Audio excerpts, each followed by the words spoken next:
سر اس کے بیٹے نے اپنی کزن کے ساتھ زیادتی کی ہے، خبر ملی ہے کہ کوئی ذاتی اناج تھا۔ فہیم یہ خبر میڈیا اور پولیس سے چھپا رہا ہے، لیکن میں چونکہ اس کا پیچھا کر رہا تھا سو مجھے معلوم ہو گیا۔ آپ کہیں تو بات میڈیا میں اچھال دوں؟ ہرگز نہیں، عمر نے ناگواری سے ٹوکا تھا۔ عورت سے بدلہ لینا مردوں کا شیوا نہیں ہوتا۔ اگر وہ FIR کروائے تو ٹھیک، ورنہ تم کسی کو اس بات کی بھنک بھی نہ لگنے دینا۔ وہ سختی سے کہہ کر فون بند کر چکا تھا۔ ایسی خبریں اس کے لیے نئی نہیں تھی، لیکن ہر بار درندگی کے ایسے واقعات سن کر اس کا دل دکھتا تھا۔ تھوڑی دیر اس بارے میں سوچنے کے بعد وہ سر جھٹک کر پاس پڑے لیپ ٹاپ کو کھول کر کام کرنے لگ گیا تھا۔ دیوار پہ لگا بک شیلف اس کو کام کرتے دیکھے گیا۔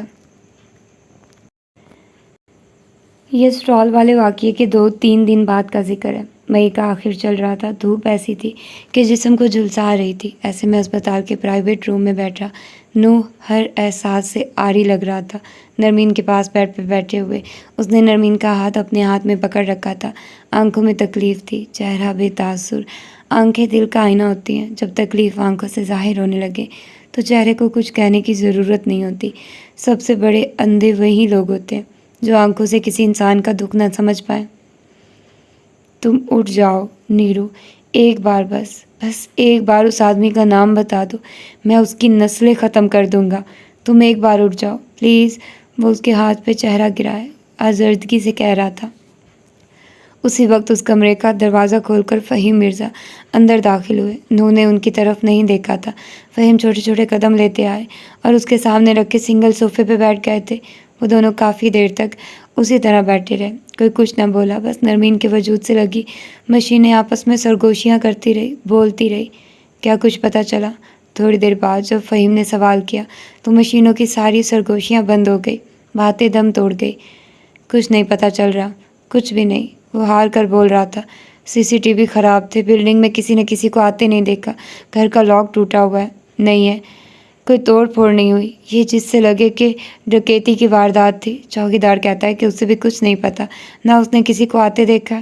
پارکنگ میں کھڑی ساری گاڑیوں کا ڈیٹا چیک کیا ہے، کہیں بھی کچھ بھی نہیں ملا۔ میرے پاس صرف ایک گواہ ہے اور وہ اس وقت خاموش ہے۔ جب وہ بولے گی تب میں اس آدمی کو پتال سے بھی لے آؤں گا۔ نرمین کے چہرے کو دیکھتا ہوا کہہ رہا تھا۔ فہیم مرزا کی رکی ہوئی سانس بحال ہوئی تھی۔ یاقوت بھی بہت ہرٹ ہوا یہ سب سن کر، فوراً واپس آنا چاہتا تھا، لیکن میں نے منع ہی کر دیا۔ جانتے تو ہو نا کتنا جذباتی سا ہے، کہیں کچھ کر ہی نہ دے، آخر نرمین اس کی بھی بہن ہے۔ وہ سرسری سا کہہ رہے تھے، البتہ ان کا چہرہ ان کا ساتھ نہیں دے رہا تھا۔ نور نے چہرہ اٹھا کر ان کو دیکھا تھا۔ کہاں ہے یاقوت؟ امریکہ گیا تھا نا 20 مئی کو، اس کے دوست کی شادی جو تھی۔ کیا تمہیں نہیں پتہ؟ آخر میں ذرا حیرت سے پوچھا۔ 20 مئی وہی دن ہے جب نرمین کے ساتھ زیادتی ہوئی۔ نور نہ سمجھی سے انہیں دیکھے کیا؟ اس نے مجھ سے ایسا کچھ نہیں کہا۔ 24 کی شادی 28 کو ہے، اسے میرے ساتھ جانا تھا، وہ کیسے چلا گیا؟ فہیم کے چہرے پہ پسینہ آیا تھا، سانس ایک بار پھر حلق میں اٹکی تھی۔ یہ تو مجھے تم سے پوچھنا چاہیے، نو اس کے باڈی گارڈ، اس کے کیپر تم ہو، مجھے تو خود اس نے وہاں جا کر فون کیا تھا، کیا تم اسی طرح سے غافل رہتے ہو؟ انہوں نے سارا ملبہ نو کے سر ڈالا تھا۔ میں اس بارے میں شرمندہ ہوں انکل، میں چیک کرتا ہوں اسے، مجھے یقین ہے وہ 24 کی شادی کے لیے نہیں، مارتھا کے چکر میں وہاں واپس گیا ہے۔ بس ایک بار نیرو ہوش میں آ جائے میں سب فکس کر لوں گا۔ نہیں اسے چیک مت کرنا، وہ یکدم بخلائے تھے۔ انہوں نے عجیب نظروں سے ان کو دیکھا تھا۔ فہیم جلدی سنبھل گئے۔ میرا مطلب ہے کہ اسے فی الحال ڈسٹرب مت کرو، ابھی گیا تو اپنے کالج اور یونیورسٹی کے دوستوں سے ملے گا، وہاں زیادہ خوش رہتا ہے، کوئی مشکل بھی نہیں پیدا کرتا، اسے وہیں رہنے دو۔ تم فی الحال نرمین بیٹی کا سوچو۔ نور کے چہرے پہ ایک بار پھر اذیت تھی۔ کچھ ملتا ہی نہیں، کوئی ثبوت، کوئی نشانی، کچھ بھی نہیں، لیکن ایک بات طے ہے، وہ جو کوئی بھی ہے اس کی پہنچ بہت آگے تک ہے، شاید مجھ سے کہیں زیادہ۔ وہ جینیس ہے، ایول جینیس، وہ سوچتے ہوئے کہہ رہا تھا۔ اس ASP کے بارے میں کیا خیال ہے؟ فہیم نے سوچوں کو ایک رخ دیا تھا۔ نور چونک گیا تھا۔ اس کا اس سب سے کیا تعلق؟ وہ تعجب سے پوچھ رہا تھا۔ فہیم ذرا آگے کو ہوئے تھے۔ اسی کا تو تعلق ہے، تم نے اس لڑکی کو اس ASP کی گاڑی کی ڈگی میں ڈال دیا، اس کی نوکری چلی گئی، اس پہ انکوائری بیٹھی ہے، اس کی ساکھ تباہ ہو گئی۔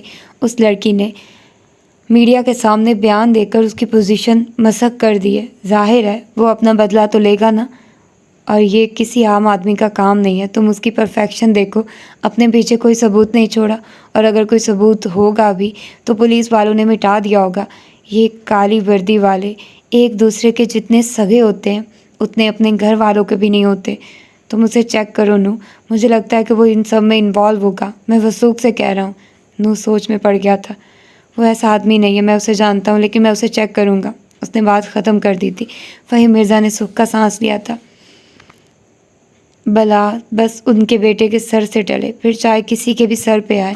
یہاں سے چند کلومیٹر دور عمر حیات کے بنگلے پہ صبح تازہ تھی۔ وہ حالے سے بات کرتا ہوا گاڑی کے قریب جا رہا تھا، حالے بے تاثر چہرے کے ساتھ بس اسے سنے جا رہی تھی۔ اس نے لمبی سفید قمیض کے ساتھ سفیدی ٹراؤزر پہن رکھا تھا، پیروں میں زرد ہیلز، بال آدھے کیچر میں بندھے تھے، آدھے کمر پہ جھول رہے تھے، چہرہ میک اپ سے پاک تھا، اس کی آنکھیں سوجی ہوئی تھی، سوگوار سی۔ وہ دونوں گاڑی کے قریب پہنچ گئے تھے۔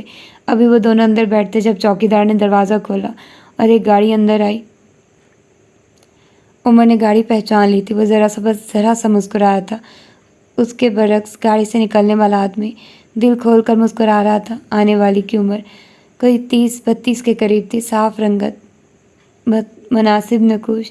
وہ اپنے بازو واق کی عمر کے قریب آیا تھا، پہلا ہاتھ کا پنچ ملایا، پھر دونوں گلے لگے۔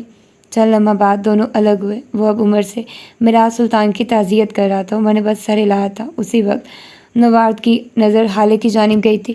وہی سارے منظر نامے میں مس فٹ تھی۔ اس سے پہلے کہ وہ کچھ کہتا پوچھتا، یہ میری بیوی ہے حالے سلطان، اور یہ میرا دوست اور بزنس پارٹنر ہے سردار خان۔ عمر نے باری باری دونوں کا ایک دوسرے سے تعارف کروایا تھا۔ سردار تو ہنکوں کی طرح انہیں دیکھے گیا۔ تمہاری شادی کب ہوئی؟ مجھے بتایا کیوں نہیں؟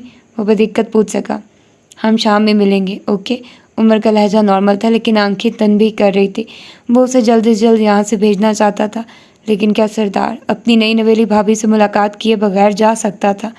السلام علیکم بھابھی، آپ کیسی ہیں؟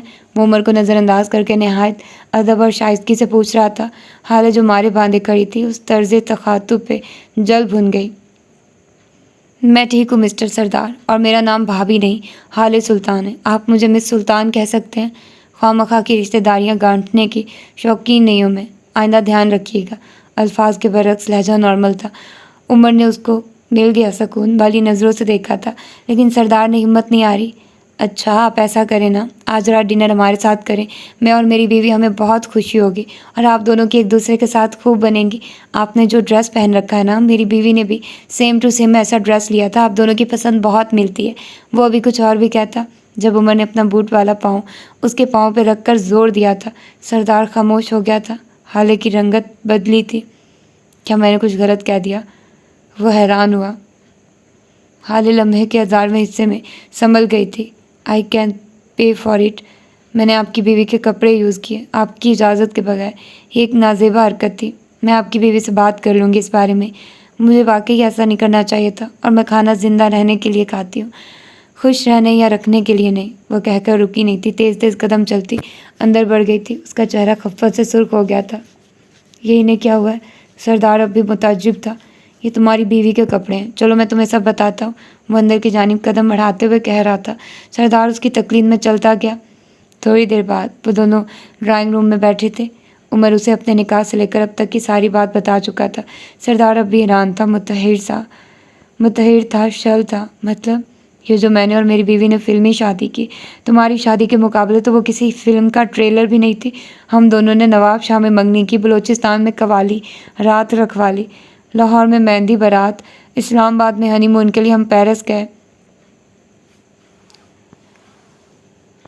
اس سارے عرصے میں ہم نے اپنے موبائل فون آف رکھے تاکہ باہر کی دنیا سے ہمارا کوئی رابطہ نہ ہو، تعلق نہ ہو۔ ہم نے سوچا تھا ہماری شادی فیری ٹیل شادی ہوگی، سارے دوست سن کر رش کریں گے، لیکن یہاں آ کر کیا پتہ چلتا ہے کہ تم نے میرا سارا پلان خراب کر دیا۔ وہ صدمے میں تھا۔ ہاں تو تم سے کس نے کہا تھا یہ سارے چونچلے کرو؟ میں بتا رہا ہوں، اگر اپنی اس فضول فیری ٹیل شادی کے لیے شو روم سے 1 روپیہ بھی لیا ہوگا تم نے، تو میں تمہیں زندہ نہیں چھوڑوں گا۔ اور میری بیوی کے سامنے اپنا منہ کم کھولا کرو، وہ شوہر کو شوہر نہیں مانتی، دیور چلے ہیں دعوتیں کرنے۔ وہ سخت تپا ہوا تھا۔ یہاں سے باہر نکل کر کچن میں آ تو حالے کچن میں کھڑی شانوں کو ٹرالی کا سیٹ کرتے دیکھ رہی تھی۔ ایک بات بتائیے، یہ سردار کی بیوی کے کپڑے یہاں اس گھر میں کیا کر رہے تھے؟ بالآخر اس نے پوچھ لیا، البتہ انداز سرسری تھا۔ شانو اب ڈرائی فروٹ کیک کاٹ کر پلیٹ میں رکھ رہی تھی۔ ارے باجی کیا بتاؤں، سردار بھائی بیوی نے اب اتنی شاپنگ کی، اپنی شادی پہ اتنی شاپنگ کی کہ ان کی 2 کاریں سامان سے بھر گئی، ایک ٹرک میں سامان گیا تھا۔ نواب شاہ، یہ جو کپڑے یہاں رہ گئے تھے نا، کپڑے جس دن اس مہنگے درزی نے دینے تھے نا، اس سے ایک دن پہلے سردار بھائی اور باجی کو نواب شاہ کے لیے نکلنا پڑا۔ اب وہ تلے ہوئے کباب پلیٹ میں سجا رہی تھی۔ پھر کیا ہوا، باجی نے شور مچا دیا کہ ان کو آج ہی کپڑے چاہیے۔ بات صرف کپڑوں کی ہوتی تو خیر تھی، باجی نے تو دوسرے ملک سے اتنا سارا سامان منگوایا تھا، وہ بھی لے جانا تھا، اس کو بھی آنے میں وقت لگنا تھا۔ یہاں باجی کا رونا نہیں ختم ہو رہا تھا۔ پھر بڑی مشکل سے عمر صاحب نے ان کو یہ کہہ کر بھیج دیا کہ وہ ان کا سارا سامان لے آئیں گے۔ باجی اور ان کی بڑی دوستی ہے کہ کالج میں پڑھے ہیں نا۔ خیر جس صبح ان کو نواب شاہ جانا تھا، اسی صبح ان کا اور آپ کا اپنا نکاح ہو گیا۔ اب وہ کیتلی میں چائے ڈال رہی تھی۔ باقی کیا سامان تھا؟ حالے اس سارے وقت میں پہلی بار بولی تھی۔ برتن سے سجاوٹ کے سامان تھے، پینٹنگز تھی، وہ نہیں ہوتا واس وہ تھا۔ اللہ جانے کیا گند منگوا لیا تھا اپنی دوست سے۔ عمر صاحب کی گاڑی کتنی بڑھیا دیکھی ہے نا، ساری منہ تک بھر گئی تھی، پھر بھی سامان پورا نہیں آتا تھا، آپ کو پتہ ہے۔ وہ بھی کچھ اور کہتی جب حالے نے بیچ میں اسے ٹوک دیا۔ مہمان کو انتظار نہیں کراتے، جاؤ پہلے سرو کراؤ، پھر میرے ساتھ مال چلنا، کچھ کپڑے چاہیے مجھے۔ شانو سر ہلاتی ٹرالی گھسیٹتی آگے بڑھ گئی تھی۔ حالے کو اپنی باتیں منوانی آتی تھی، اسے حکم دینا آتا تھا۔ وہ نہ ملازمین کو جھڑکتی تھی، نہ حد سے زیادہ نرمی دکھاتی تھی۔ اس کا لہجہ متوازن ہوتا تھا، حتمی لہجہ جو برا بھی نہ لگے، جس سے انکار بھی نہ کیا جا سکے۔ اس کے لہجے میں ایک روب تھا، وہ کبھی بھی اپنی عمر اور اپنی کلاس کی لڑکیوں کی طرح ضدی اور مغرور نہیں رہی تھی۔ وہ ریزرو رہتی اور 2 ٹوک بات کرتی۔ وہ شہزادی تھی اور اسے حکومت کرنا آتا تھا۔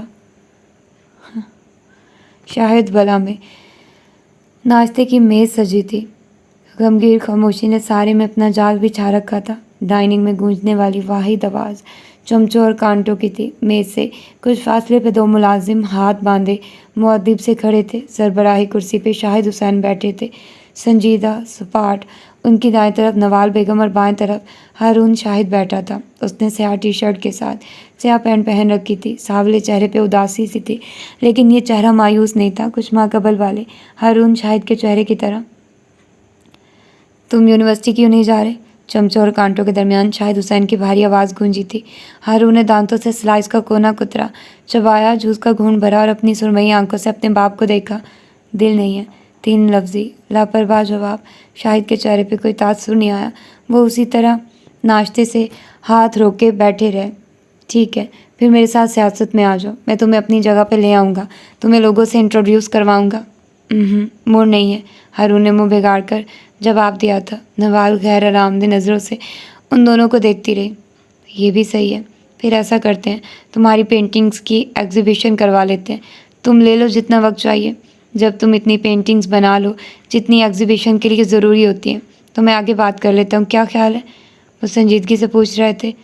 ابھی وقت نہیں ہے، وہ سلائس پہ جیم لگاتے ہوئے بولا تھا۔ کب تک میرے پیسوں پہ زندگی گزارنے کا ارادہ ہے؟ ان کے لہجے میں واضح طنز تھا۔ ہارون کا رنگ سرخ ہوا تھا۔ آخر کب تک ہارون؟ تم میرے پیسوں سے ناشتہ کرو گے، میرے پیسوں سے لنچ کرو گے اور میرے ہی پیسوں سے ڈنر۔ کب تک تم میرے پیسوں سے لی گئی گاڑیوں پہ گھومو گے؟ کب تک اپنے گارڈز کو میری دی ہوئی رقم دیتے رہو گے؟ اگر میں تم سے کار لے لوں، تمہارے اکاؤنٹس فریز کر دوں تو تمہارے پاس اپنا کیا ہوگا؟ مرد کے پاس ہر عمر میں اپنا کچھ نہ کچھ ہونا چاہیے، اور اگر نہ بھی ہو تو کوئی پلان ہونا چاہیے، کوئی اسٹریٹجی ہونی چاہیے، اگر وہ بھی نہ ہو تو کوئی ہنر ہونا چاہیے۔ تمہارے پاس کیا ہے ہارون؟ وہ ہارون کی سرمئی آنکھوں پہ اپنی سرمئی آنکھیں جمائے پوچھ رہے تھے۔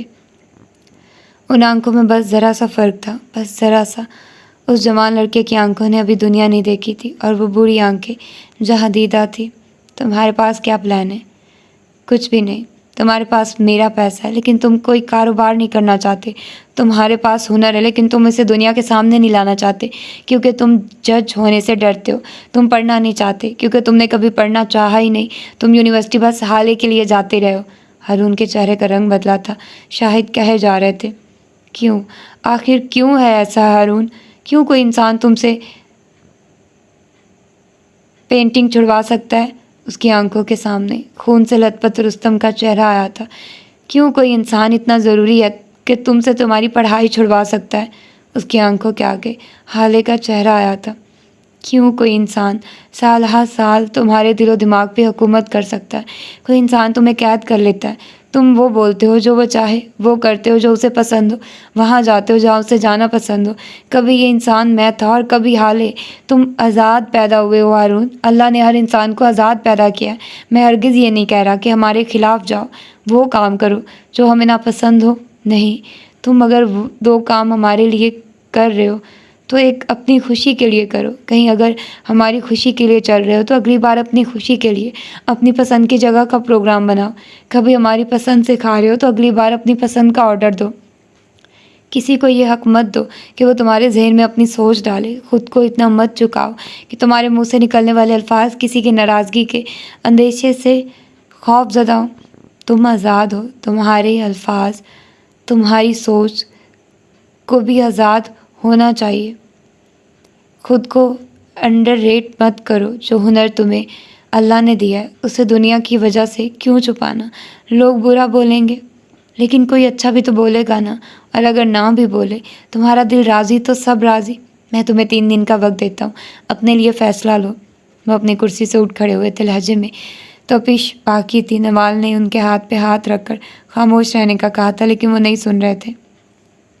اپنا کریئر چوز کرو، کاروبار، پڑھائی، سیاست، پینٹنگ، کسی ایک چیز کو منتخب کرو ورنہ میں کر لوں گا۔ اگلے 3 سال کا پلان بناؤ اور اس پلان میں شادی کو بھی رکھو۔ 3 سال بعد یا 3 ماہ بعد مجھے نہیں پتا، لیکن میں اپنی نسل ختم ہونے نہیں دوں گا۔ شادی کرو، مجھے 2 پوتے پیدا کر کے دو، پھر چاہے جو مرضی کرو۔ تم چاہے ساری زندگی عشق کا روگ لیے بیٹھے رہو، مجھے فرق نہیں پڑتا۔ اور اگر تم نے شادی سے انکار کیا تو میں گن پوائنٹ پہ تمہارا نکاح کرواؤں گا، اور تم جانتے ہو میں ایسا کروں گا۔ میں تمہارا باپ ہوں اور تم سے زیادہ پاگل ہوں۔ وہ دبا دبا گھر آئے تھے۔ ہارون اپنی کرسی سے اٹھا تھا۔ اس کا چہرہ وہ نہیں تھا جس کے ساتھ وہ ناشتہ کرنے آیا تھا۔ آپ یہ سب اس لیے کہہ رہے ہیں کیونکہ میں ہارون ہوں؟ اگر میں رستم ہوتا تو آپ یہ سب نہ کہتے، وہ پھٹی ہوئی آواز میں کہہ رہا تھا۔ نوال بس خاموشی سے ان دونوں کے ایک دوسرے کے روبرو کھڑے دیکھتی رہی، بلکہ آپ کو ضرورت ہی نہ پڑتی کیونکہ وہ تو جینیس تھا نا، وہ تو ہر ڈھونڈ لیتا تھا، کام کر لیتا تھا۔ آپ کا فیوریٹ بیٹا۔ اصل میں اس دن مجھے مارنا چاہیے تھا۔ ہارون شاہد چلائے تھے۔ نہیں پاپا، چیخیے مت، میں صحیح تو کہہ رہا ہوں۔ اس دن مجھے مرنا چاہیے تھا تاکہ آپ کا فیوریٹ بیٹا بچ جاتا۔ اس دن اگر میں مرتا تو آپ کو اتنا دکھ نہیں ہوتا جتنا اب ہے۔ آپ کو اپنے کاروبار کی اتنی فکر نہ ہوتی جتنی اب ہے، کیونکہ وہ سب سنبھال لیتا ہمیشہ کی طرح۔ میں نہیں کر سکتا کیونکہ میں اس کے جیسا نہیں ہوں۔ میں نے آپ کے فیوریٹ بیٹے کو آپ سے دور کر دیا، اسی لیے میں کبھی آپ کی نظروں میں آ ہی نہیں سکا۔ میری اس حالت کے ذمہ دار آپ ہیں۔ اگر شروع سے آپ مجھے ویسی توجہ دیتے تو آج میں حالے یا کسی اور کی توجہ کے لیے نہ ترستا۔ اگر آپ میری پینٹنگ کی ویسے تعریف کرتے جتنی رستم کے گریڈز کی کرتے تھے تو آج میں بھی کانفیڈنٹ ہوتا۔ دنیا چاہے جو مرضی کہے، اگر ہمارے والدین ہمیں بہت اچھا ہے، بس اتنا بھی کہہ دیں تو ہم 7ویں آسمان پہ پہنچ جاتے ہیں۔ وہ سرخ پڑتی آنکھیں لیے درد سے کہہ رہا تھا، میں اپنے لیے فیصلہ لوں۔ یہ کہہ رہے ہیں آپ؟ کیا آپ نے کبھی لینے دیا فیصلہ؟ میں نے 10th میں آرٹس لینا چاہا، آپ نے زبردستی سائنس لے دیا۔ مجھے FSC کے بعد باہر جانا تھا، آپ نے نہیں جانے دیا کیونکہ میں رستم جیسا نہیں ہوں۔ میں نے یونیورسٹی میں اپنی مرضی کے سبجیکٹس لینے چاہے، آپ نے منع کر دیا۔ میری گاڑی، میرے گارڈز تک آپ کی مرضی کی ہیں پاپا۔ میں کیا پہنوں گا یہ بھی آپ بتاتے ہیں۔ آپ نے نوٹ نہیں کیا لیکن میں نے کیا ہے۔ جو کپڑے میرے لیے حالے لاتی ہے وہ آپ کو پسند آتے ہیں، جو میں اپنی پسند سے لاتا ہوں آپ کو اس میں گریس نظر نہیں آتا۔ جس انسان کو اپنی مرضی کے کپڑے نہیں پہننے دیے جاتے وہ اپنی زندگی کا فیصلہ کیسے لے گا؟ اس کے گلے میں آنسو کا پھندا سا اٹکا تھا۔ کیا کبھی آپ لوگوں کو میری پسند کا کھانا پسند آیا؟ جو چیز میں آرڈر دیتا ہوں آپ اسے ایک طرف کر دیتے ہیں کیونکہ وہ کھانا ہیلدی نہیں ہوتا۔ کیا ہوگا اگر ایک دن آپ نے ڈائٹ فوڈ نہیں کھایا؟ میں جہاں جانے کا کہتا تھا وہ جگہ آپ کو کبھی اچھی ہی نہیں لگی۔ آپ نے پاپا، آپ نے ہمیشہ مجھ پہ اپنے فیصلے تھوپے ہیں۔ آپ نے مجھے گرو کرنے ہی نہیں دیا۔ میں آپ کی توجہ کے لیے ساری زندگی ترسا ہوں۔ مجھے وہ کام کرنے پڑے جو مجھے نہیں پسند تھے لیکن آپ کو پسند تھے۔ مجھے شروع سے سائنس نہیں پسند تھی لیکن آپ نے زبردستی میرے سبجیکٹس سلیکٹ کیے۔ آپ کو پتہ بھی ہے میں کس طرح پڑھتا تھا؟ میں ساری رات جاگتا تھا، میری آنکھیں سرخ ہو جاتی تھی، مجھے رونا آتا تھا، مجھ سے پڑھا نہیں جاتا تھا، لیکن آپ کے لیے، صرف آپ کی محبت کے لیے میں خاموش رہا۔ آپ کے ڈائٹ فوڈ سے میری بھوک نہیں مرتی تھی، میں آدھا سحر اور آدھا بھوکا ہوتا تھا۔ لیکن کہتا نہیں تھا جو کپڑے آپ لاتے تھے یا حالے لاتی تھی میں ان میں کمفرٹیبل نہیں ہوتا تھا، میرا جسم جلتا تھا ان کپڑوں سے، کبھی کبھی میرے جسم پہ ریشز ہو جاتے تھے، لیکن میں کچھ نہیں کہتا تھا۔ آپ کے لائے جوتے کبھی کبھی میرے پیروں میں درد دیتے تھے، لیکن ان کا سائز، کیونکہ ان کا سائز چھوٹا ہوتا تھا، آپ کو میرے جوتے کا سائز تک نہیں پتہ ہوتا تھا، لیکن میں وہ چھوٹے جوتے پہن لیتا تھا، میں پھر بھی چپ رہتا تھا، کیونکہ میں ہارون شاہد تھا، آپ کی توجہ کے لیے ترسنے والا بچہ۔ شاہد حسین لب بھینچے کھڑے رہے۔ آپ گن پوائنٹ پہ میری شادی کروائیں گے نا؟ کروائیے۔ آپ کو اپنی نسل چلانی ہے نا؟ لائیے بہو، لیکن بچے تو دور، میں اس لڑکی کو آنکھ اٹھا کر دیکھوں گا بھی نہیں، وہ کہتے ہوئے ان کے بالکل سامنے کھڑا ہوا تھا۔ اب بس پپا، اب بس، بہت سہ لیا میں نے ہر بار، میں ہی کیوں، میں شادی کب کروں گا یہ میرا فیصلہ ہوگا، میں بچے کب پیدا کروں گا یہ بھی میرا فیصلہ ہوگا، میں کیا پڑھوں گا کیا کروں گا یہ سارے فیصلے آج کے بعد میں لوں گا، ہارون شاہد لے گا۔ کب لے گا یہ طے نہیں ہوا، آپ میرے باپ ہیں، مجھے رائے دیں، لیکن اپنے فیصلے مجھ پہ مسلط نہ کریں۔ اللہ نے مجھے دماغ دیا ہے، میں اپنے لیے فیصلے لے سکتا ہوں۔ آج کے بعد میں اپنی مرضی کے کپڑے پہنوں گا، اپنی پسند سے کھاؤں گا اور اپنی مرضی کی جگہ جاؤں گا۔ آج کے بعد میرے ساتھ کوئی گارڈ نہیں جائے گا، کیونکہ مجھے موت کا کوئی خوف نہیں ہے۔ ہارون شاہد آج کے بعد آزاد ہے، جس طرح رستم آزاد ہوتا اگر وہ زندہ ہوتا۔ وہ بول کر تھک گیا تھا، تبھی خاموش ہو گیا۔ اس کا دل زور سے دھڑک رہا تھا، آنکھیں سرخ پڑ گئی تھی، جسم کانپ رہا تھا، لیکن وہ کھڑا تھا، اپنے لیے کھڑا تھا۔ شاہد چند لمحے اسی طرح کھڑے رہے، پھر آگے آئے، ہارون کی آنکھوں میں آنکھیں ڈالی اور کہنا شروع کیا، شادی کے 4 سال ہمارے ہاں اولاد نہیں ہوئی تھی ہارون۔ ان کا لہجہ دھیما تھا، پرسوچ تھا۔ 4 سال بعد اللہ نے مجھے 2 بیٹے دیے۔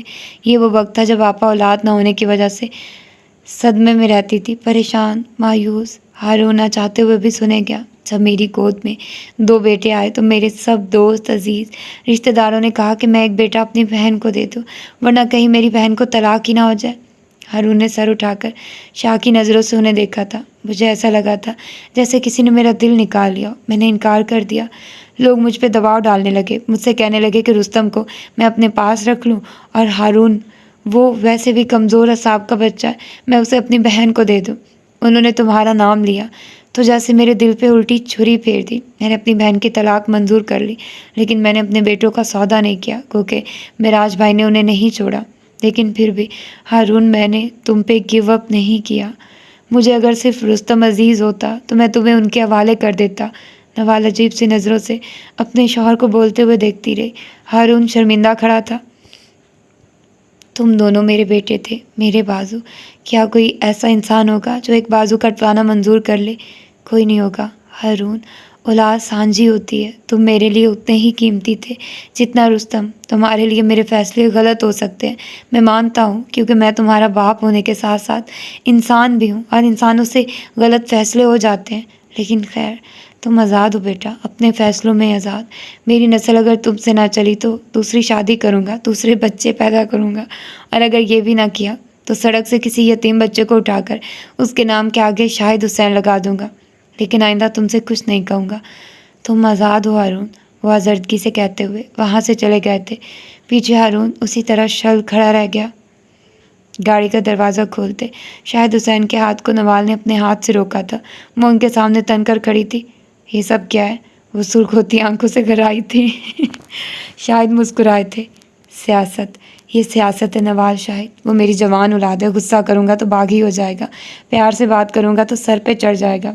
میں اسے ایموشنل کر رہا ہوں کیونکہ میں اس سے اپنا مطلب اسی طرح نکلوا سکتا ہوں۔ میں ڈر گیا ہوں، معراج بھائی کی موت کے بعد ڈر گیا ہوں، ان کے نارمل بچے رل گئے ہیں، میرے کمزور بیٹے کا میرے بعد کیا ہوگا؟ میں اسے کسی مقام پہ لانا چاہتا ہوں۔ وہ اپنے غم کو دکھا نہیں رہا، لیکن اندر ہی اندر وہ گھل رہا ہے، حالے کا غم اس کو کھا رہا ہے۔ اس سے پہلے وہ ختم ہو جائے مجھے اس کے لیے کچھ کرنا ہوگا۔ تم نے اسے جھوٹ بولا شاہد، ہارون اور رستم کی پیدائش پہ ایسا کچھ نہیں ہوا تھا، کیونکہ مجھے یہی آتا ہے، وہ ترنت بولے تھے۔ قصے گھڑنا، جھوٹ بولنا یہ میرا کام ہے، میں سیاست دان ہوں، لفظوں کی ہیر پھیر میرا کام ہے، لوگوں کے سامنے مظلوم بننا آتا ہے مجھے۔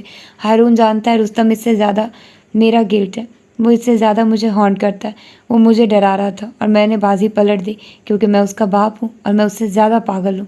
وہ مسکراتے ہوئے کہہ رہے تھے۔ نوال کے تنے صاحب ڈھیلے پڑے تھے، نم آنکھوں کی خفکی کم ہو گئی تھی۔ اور تم نے کہا تم دوسری شادی کرو گے؟